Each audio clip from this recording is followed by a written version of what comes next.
दुर्गा जसराज जी हमारे साथ जुड़ रहे हैं, लता जी की करीबी रहे हैं, उनसे बातचीत करते हैं। दुर्गा जी, आज ये भारी मन से ये तस्वीरें देखनी पड़ रही हैं, पूरा देश का मन व्याकुल है और भारी भी है, एक आंखें गमगीन हैं ऐसे इस तस्वीर को देखने के बाद, और किसी को यकीन नहीं हो पा रहा है इस खबर पर अभी तक। ये तो ईश्वर की माया है जो हम देख रहे हैं, लेकिन सत्य तो ये है कि हमें लता मंगेशकर जी की जन्म तारीख पता है, जो कि है 28 सितंबर 1929। लेकिन मुझे नहीं लगता कि उनकी कोई अंत तारीख कभी हो सकती है। तो ये एक ऐसी आवाज है, एक ऐसी शख्सियत है, एक ऐसी प्रतिभा है कि जिनके ऊपर कभी सूर्य अस्त हो ही नहीं सकता। तो मैं क्या कहूँ कि मुझे तो ये सब माया जाल लग रहा है जो ईश्वर हमें दिखा रहा है, लेकिन मेरा भरोसा, मेरा मन ये कह रहा है कि ये दीदी की अंत तारीख हो ही नहीं सकती कभी।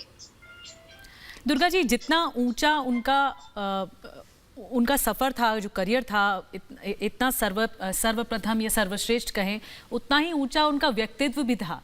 कुछ ऐसी बात जो आप बताना चाहें? बहुत ही कोमल और निर्मल स्वभाव की थी लता मंगेशकर जी।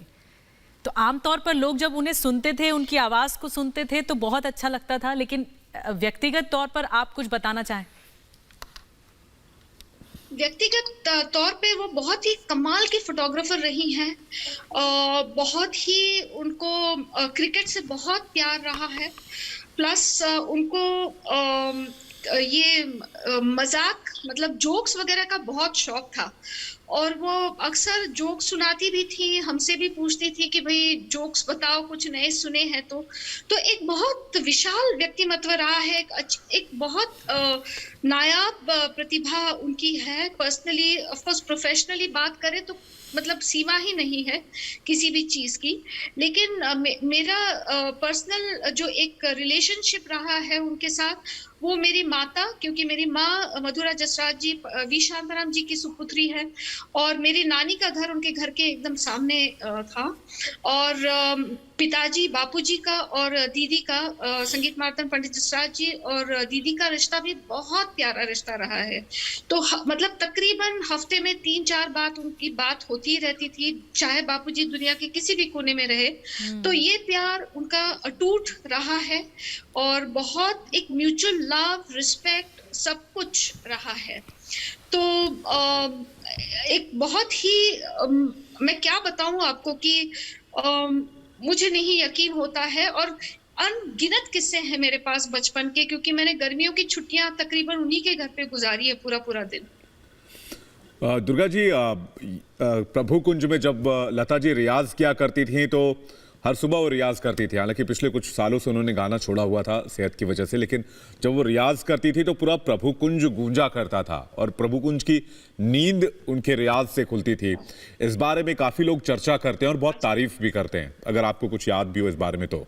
जी, मुझे उनके राजकमल स्टूडियोज की कई सारी रिकॉर्डिंग्स मैंने देखी। मैं राजकमल स्टूडियो मेरे नाना वी शांताराम जी का था, तो वहां पर मैंने उनको कई बार रिकॉर्डिंग करते हुए देखा लाइव।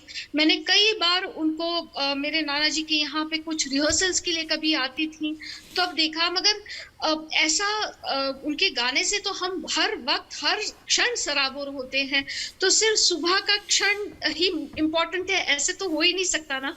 दिन के 24 घंटे हम उनसे हमेशा उनको देखकर, उनको सुनकर हम लोग ऐसे, हमारी आंखें फटी की फटी रह जाती थी। जबकि हम बच्चे थे तब भी हमें समझ में आता था कि बहुत ये चमत्कारी या ईश्वरी ये स्वरूप है।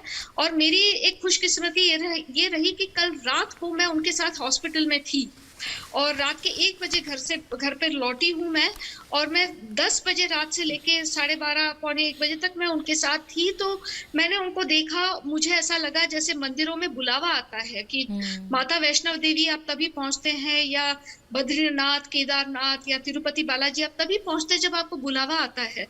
तो मुझे ऐसा लगा जैसे मुझे कल बुलावा आया, उन्होंने मुझे बुलावा भेजा, आशीर्वाद दिया।